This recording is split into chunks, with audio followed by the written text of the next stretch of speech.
Tabs in Safari can easily pile up, and sometimes you need full control over when and which tabs get closed. If you don't want your iPhone to automatically close tabs after a certain period of time and prefer to do it manually, you're in the right place. In this short guide, I'll show you how to set up manual tab closing in Safari and keep things under your control. So, first find the Settings app and open it.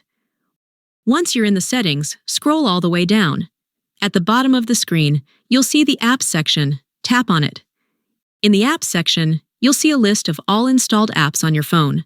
Scroll down until you find the Safari app. Once you find it, tap on it. This will take you to the Safari settings page. There, you'll see a bunch of options. To find the setting for manual tab closing, look for the option called Close Tabs.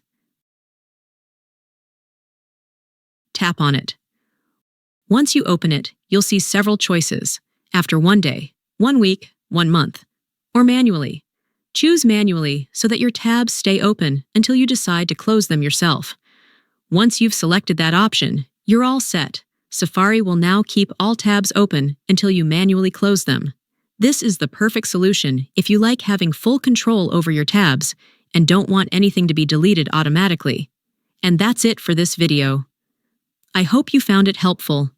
If you did, leave a like, share the video with your friends, and subscribe to my channel for more tutorials like this one. Thanks so much for watching, and I'll see you very soon in my next video.